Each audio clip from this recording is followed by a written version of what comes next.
બાવડું પકડીને અંદર લઈ લીધા. બાપા અવતાર્યો, મારી ભૂલ થઈ ગઈ, મેં જિંદગીમાં સ્વાર્થ જોયો હતો. પણ ઘણાઈને નથી આંખો ખુલતી, કોઈની આંખો ખુલી જાય. કારણ કે હું જે આજ કરું છું એ મારા માટે પણ ફરીને આવવાનું છે. આપણા વડવાઓ કહેતા, પીપર પાન ખરંતા હસ્તી કુકડિયા અમ વીતિયું તમ વીતશે ધીરી બાપુડી. જ્યાં આપણે ટમેટા જેવા હતા, અત્યારે બુઢાપા તરફ જાય છે. તે વહુ ટમેટા જેવી હોય તો એ નહીં બુઢાપા તરફ જાય. વારા પછી વારો ને મેં પછી ગારો. એટલે કીધું છે, જેવું વાવો એવું લણો, ખાડો ખોદે તે પડે. અને એટલે કીધું, શરીર સાથે પોતાનો કોઈ સંબંધ ન માનવાને કારણે શ્રેષ્ઠ પુરુષમાં લેવાનો ભાવ કિંચિત માત્ર પણ નથી હોતો. આથી તેની પ્રત્યેક ક્રિયા બીજાઓનું હિત કરવા વાળી જ હોય છે. એવા શ્રેષ્ઠ આત્માના દર્શન, સ્પર્શ, વાર્તાલાપ, કિંચન, ચિંતન વગેરેથી આપોઆપ લોકોનું હિત થાય છે. આવા શ્રેષ્ઠ પુરુષો એટલે આત્મા. શ્રેષ્ઠ આત્મા અસ્તો રહેતો નથી. એના શ્રેષ્ઠ પુરુષના દર્શન એટલે આપણે એને તરફ નજર નાખીએ ને તો પણ આપણને આનંદ આવે, શાંતિ. જોજો અમુક અમુકના આપણે ખરેખર હવારમાં મોઢા જોઈએ ને તવાઈ ગયેલ ભાજી જેવા હોય તો આપણને જોવાનું મન થાય, અરે યાર આનું ડાચું ક્યાં જોયું કે આપણે તરત જ અંદરથી નીકળી જાય. શું કરવા? સત્સંગી કાયમ હવારમાં ઉઠે ને એટલે ભગવાન નામ લઈને ઉઠો. એના મોઢા ઉપર ભલે 80 વર્ષનો કે 100 વર્ષનો હોય પણ તેજ જુદું હોય. અને એટલે કીધું છે કે એના દર્શન કરીએ ને તો પણ, એટલે તો શિવ પુરાણમાં ત્યાં સુધી લખ્યું છે કે જે શિવ પુરાણ સાંભળીને આવ્યા છે ને એના દર્શન કર્યા હોય ને તો શિવના દર્શન બરાબર છે. આટલું મહત્વ છે. તો આપણે તો કાયમ સત્સંગ કરીએ છીએ ભગવાન. કારણ કે આમાં તો 33 કોટી દેવતાનું, ભગવાને 4 વેદનું બધું જ આવી ગયું. આમાં શિવ પણ આવી ગયા, વિષ્ણુ પણ આવી ગયા. આમાં કોઈ અલગ છે નહીં. બધાનો નિચોડ એટલે ભગવદ્ ગીતા. એમાં 11મો અધ્યાય વિશ્વરૂપ દર્શન, ભગવાનનું વિરાટ રૂપ દર્શન. એમાં ભગવાન અર્જુનને કહે છે એમાં તું પણ છે ને હું પણ છું. તો પછી હવે અર્જુન આવી જાય ને ભગવાન જો અંદર આવી જતા હોય તો આજને માતાય બધી અંદર આવે કે બધા દેવો આવે કે ન આવે, અલ્લાહ પણ આવે અને ઈસુ પણ આવે, બધા અંદર આવે. કોઈ ઝઘડો રે ખરો? એટલે જ કીધું 11મો અધ્યાય ખરેખર જોવા જઈએ ને તો સમજવા જેવો છે કે આ મારી દેવ ને આ તારું દેવ ને આ નાનું દેવ ને આ મોટું દેવ ને એ બધું જ નીકળી જાય. એટલે દર્શન અને સ્પર્શ એકબીજાને ભેટીએ ને એમાં આત્મીયતા છે. આપણે ત્યાં રામ રામ કરતા, પેલા ભેટતા, હવે ભેટ ઓછી થઈ ગઈ એટલે પેલા હવે પછી રામ રામ થાય. હાથથી હાથ મિલાવે. હાથથી હાથ મિલાવતી વખતે ઘણા માથે હાથ રાખે. ઘણા એવું કે આ માથે હાથ કેમ રાખ્યો? અરે તને હું આવકાર આપું છું, મારા માથા બરાબર તને ગણું છું. હા, અમાર ભાઈ એક દર્શન કરે ને એટલે આમ હાથને પહેલા આમ દર્શન કરે ને પછી આમ હાથને આટી કરે. મને કે આટી હું ગમે ને પાડે? મેં કીધું સામે દર્શન કરે એટલે મારા એના જમણો હાથ નો આવે, એનો ડાબો આવે ને મારો જમણો આવે. મારો એનો ડાબો પગ આવે, મારો ડાબો પગ, જમણો પગ આવે. હવે મારે બે જમણું કરવું હોય તો શું થાય? ક્રોસ થાય. સમજણ પડી ગઈ ને? બેનો વાહે હાથ રાખે ને દર્શન કરે. મારો ધણી ગમે એટલું માગે પણ મારે ભગવાન તારી પાસે કાંઈ જોતું નથી, મારા ધણીને આપજે. એટલે એ પોતે વાહે હાથ રાખીને દર્શન કરે. હનુમાન પાસે જાય ને તો બેનો વાહે હાથ રાખે. નહીં તો ઘણા ને એમ હોય કે ઓલી બેને વાહે રાખ્યા તો હું રાખી આગળ હાથ રાખીને નહીં થતા હોય. પણ મારે કાંઈ તારી પાસે માગવું નથી. પ્રભુ તમે આપો છો એ ઘણું બધું છે, મારા કુટુંબની પ્રગતિ કરાવજો, બસ બહુ થઈ ગયું. આપણે ભગવાન પાસે નહીં તારા આમ આગળ બેનું નહીં હાથ રાખે. સંન્યાસી ભગવાન પાસે જાય ને તો આમ હાથ રાખીને માગે. ભગવાન પાસે સંન્યાસી આવી રીતે મુઠ્ઠી વાળીને પગે લાગે. ઘણાને એવું લાગે કે મુઠ્ઠી વાળીને કેમ પગે લાગે? એને એમ થાય છે કે પ્રભુ જે મારાથી સત્કર્મ થયા છે ને, મેં જે તારા માટે કર્યું છે ને એ મુઠ્ઠીમાં લઈને આવ્યો છું, લે. હું લેવા નથી આવ્યો, તને આપવા આવ્યો છું. હા, છોકરો પેલી વખત નોકરીમાં લાગે ને અને પછી પગાર આવે ને અને એ પગાર લાવી અને બાપાને ખોળામાં મૂકે ને, બાપાને આપે ને, તો બાપો રાજી રાજી થઈ જાય. કારણ બાપાને તો શું છે, જન્મો ત્યાંથી એને મોટો કર્યો છે, ભણાવ્યો ગણાવ્યો પરણાવ્યો, આ છે તે છે. પણ બાપો એ પગાર જોઈને એમ થઈ જાય કે મારો દીકરો કમાણી કરીને લાવ્યો, તો એમાં થોડું પાછો ઉમેરે બાપો. હા, 500,000 રૂપિયા 2,000 રૂપિયા નાખીને કે જાતું ફરી આય, આ પેલો પગાર છે, અથવા દાનમાં દઈ આય, પોતાના તરફથી ઉમેરે બાપાનું. કારણ બાપાને તો ખબર છે મોટો એને કર્યો, ભણાવ્યો એને, હવે છોકરો નોકરીએ લાગ્યો. આ એક જ સંબંધ એવો થયો. બાકી બધે દોડવાની લાઈનમાં આપણે પહેલો નંબર આવવા માંગીએ, પણ આની અંદર છોકરો આગળ જાય ને બાપો રાજી થાય. એમાં પહેલો નંબર દીકરો થાય અથવા દીકરી આવે ને તો મા બાપ ગર્વ કરે. બાકી બધાયમાં પાછા પાડીને પહેલા નંબરમાં આપણે જઈએ, પણ નહીં, આ એક જ સંબંધ એવો છે. અને ત્યારે બાપો એમાં ઉમેરીને આપે. તો ઉપરવાળો બાપો આપણે સત્કર્મ આપશું તો નહીં ઉમેરીને આપે. ભગવાનને કહીએ ને આ ભક્તિનો મારો પહેલો પગાર, બોલે ભગવાન કે વારે વાહ દી. એટલે ભગવાન સતત આપણી ચિંતા કરે છે. અહીંયા આવવાના હતા ને આપણે આ દુનિયામાં, ત્યાં દૂધની વ્યવસ્થા કરી હતી, તો ભગવાન આપણા માટે નહીં કરતા હોય? બધું જ કરે. પણ ઘણી વખત શું છે, આપણી ધીરજ નથી રહેતી ને આપણે ભગવાનને ઠપકો આપ્યા કરીએ. કોઈ હાથમાં ન આવ્યું એટલે કે એ તો બોલવાનું નથી, એને જ ગાળો દો. હા, પણ પેલું યાદ રાખવાનું, ભગવાનથી કઈ અજાણ્યું છે નહીં, દૂર નહીં, દેર નહીં, અંધેર નહીં, બધું જ છે. પણ સમય અનુસાર બધું થાય. હવે આપણા કિસ્મતમાં જ ના હોય તો આપણે ગમે એટલા દોડીએ, નહીતર કિસ્મતમાં હોય ને તો ગમે ત્યાંથી ભટકાય, ભેગા થાય. નહીતર લંકાને લાડીને ઘોઘાનો વર, કોઈ મેઘમાં મેઘ મારી ગયું નહીં.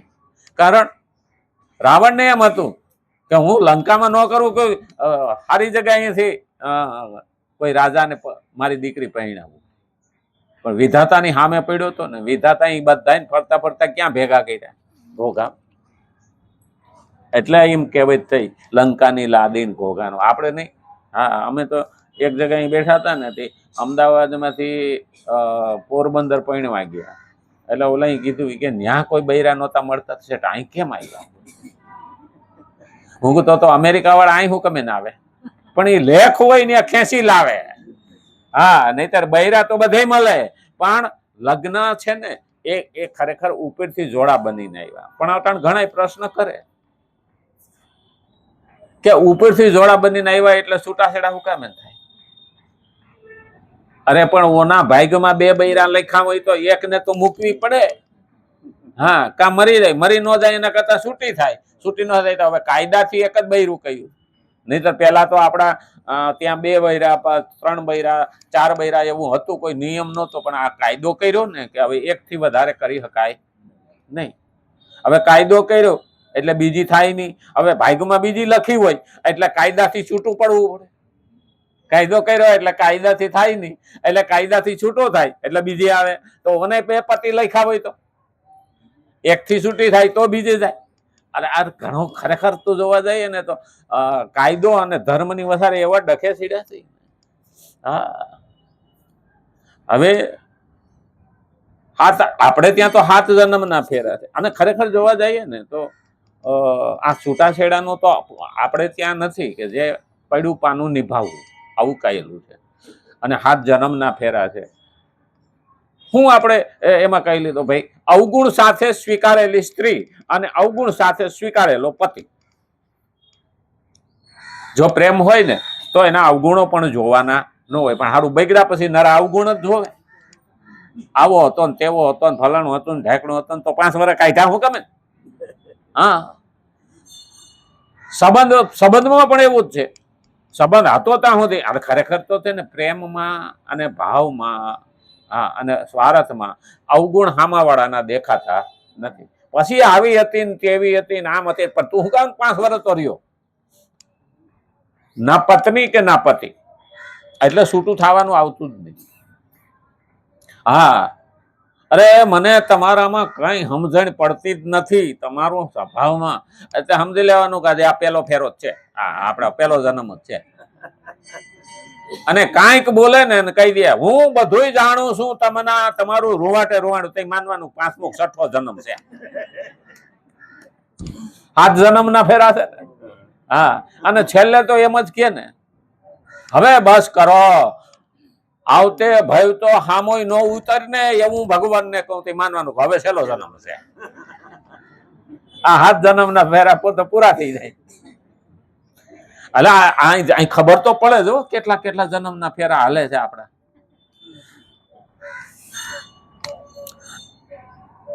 ચિંતન વગેરેથી દર્શન, સ્પર્શ અને વાર્તાલાપ, એકાબીજા સાથે વાર્તાલાપ. એટલે આપણે નહીં કહેતા કાગભૂષણડી કહે છે કે હે ગરુડજી, એટલે એમાં નાનો મોટો જોવાનો ન હોય, કાગડો ક્યાં ગરુડ ક્યાં, છતાં ગરુડ કાગભૂષણડી ની વાત સાંભળે. શું કરવા? એક વાર્તાલાપ કરવો જોઈએ એકાબીજાને. એકાબીજા વાત કરશું તો આપણે એ જે દ્રષ્ટાંત આવ્યું હોય કે જે આમાંથી સાંભળવામાં આવ્યું હોય ને એ થોડું ભૂલતા હોય ને તો એલું પણ આપણે વાર્તાલાપ કરીએ એટલે કે ના આમ હતું આમ હતું, એટલે ઓને થોડું યાદ રહ્યું હોય આને થોડું યાદ રહ્યું, બે છે ભેગું કરે. હા, પણ વાર્તાલાપમાં બહુ મોટી વસ્તુ છે. વાર્તાલાપ એની હારે કરીએ, સત્સંગી છે, સંત છે, હા આચાર્યો છે, એની હારે વાર્તાલાપ કરવાથી કંઈક મળે. અને એ તો કીધું કે વાર્તાલાપ અને ચિંતન. હવે જે આપણે સાંભળ્યું છે ને એને યાદ કરવાની કોશિશ કરીએ ને, ઘેરે જઈને પણ કે આનું આમ હતું, આનું આમ હતું, આનું ઘણી વસ્તુ તો ઘેરે જઈને યાદ આવે. હા, અમુક વસ્તુ એવી હોય ને ભાઈ ઘેરે જઈને યાદ આવે તો હસવું આવે. તો ઘણા ને એવું લાગે કે આને હું ગાંડપણ આવ્યું છે કાંઈ એકલા એકલા હશે, પણ ઓલું સાંભળ્યું હોય ને એમાં તો યાદ આવે. હા, એટલે ચિંતન કરવું. આપણે ત્યાં ચિંતનનો મહિમા બહુ છે. આપણે ગાયો છે, બળદ છે, ઘોડા છે, એને આપણે નાખીએ ને ખાવાનું એટલે ઝટ બધું ખાઈ લે અને પછી શાંતિથી બેઠા બેઠા વાગોળે. હવે એવું આપણને તો આવડતું નથી કે રોટલા ઝટ ખાઈ લઈને પછી બેઠા બેઠા વાગોળીએ. તો ભગવાને શું કર્યું? આપણને મન આપ્યું, બુદ્ધિ આપી, એટલે આપણે જે સાંભળીએ ને એ પછી બેઠા બેઠા વાગોળવાનું, એટલે ચિંતન.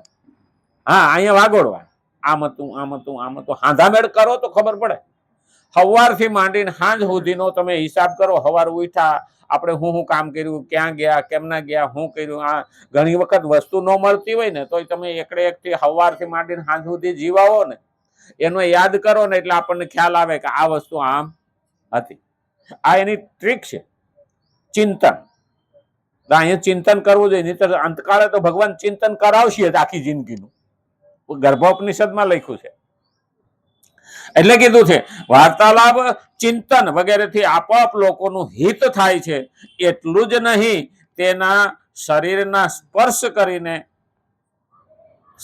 સ્પર્શ કરીને વહેવાવાળા વાયુથી પણ લોકોનું હિત થાય છે. હા, એના તરફથી વાયુ આવતો હોય ને એને સ્પર્શ કરીને આવે ને તો પણ પવિત્ર છે. જો આટલું પવિત્ર ના હોત ને તો આપણે ગોકુળમાં જઈને આળોટત નહીં. વ્રજ રજ ગોકુળમાં હજી લોકો જાય છે, ભણેલા લોકો પણ. હા, એ રેતીમાં આળોટે. શું કરવા? જ્યાં મારા પ્રભુના પગલા પડ્યા ને હું ત્યાં આળો. તો સંતોની ઉપરથી હવા પણ આવતી હોય ને તો પણ આપણને પવિત્ર કરી જાય. હવે ગુલાબના ખેતરમાંથી હવા આવે તો સુગંધ લાવે કે ના લાવે? તો સંતોની સુગંધ આવે કે ના આવે? એ આપણને પવિત્ર કરે. આ ખરેખર છે ને ભગવાનના કામમાં જે લાગેલા છે ને એના વેવ્સ. આપણે પેલા કે ને ચુંબકમાંથી નીકળતા કિરણો પણ એ દેખાતા નથી. અમુક મહાન તપસ્વી હોય ને એનાથી 25 ફૂટ દૂર હોય ને ત્યાં પણ આપણું મન ખેંચી લે. આપણે અમુક જગ્યાએ એ બી પવિત્ર હોય ને કે ત્યાં જઈએ ને તો આપણા મનને એ આખું કંટ્રોલ કરી લે અને એ હળવા ફૂલ થઈ જાય. કારણ ત્યાં એનો પેલી ઉર્જા નીકળે છે. આપણે માતાને જોઈએ ને તો પાછળ એક આમ સૂર્ય કિરણો જેવું નીકળતું હોય. માતાનો ફોટો જોઈએ ને તો પણ એવું આપણામાં પણ છે. જેટલા સત્સંગી હોય એનામાં પોઝિટિવ વેવ છે. એટલે તો લખવું પડ્યું ને એક આવ્યે દુઃખ ઉપડે એકાયવે દુઃખ જાય, આનંદ કે પરમાનંદા, માણસે માણસે ફેર, બીજા લાખું દેતા ન મળે, એક તાંબિયાના તેર.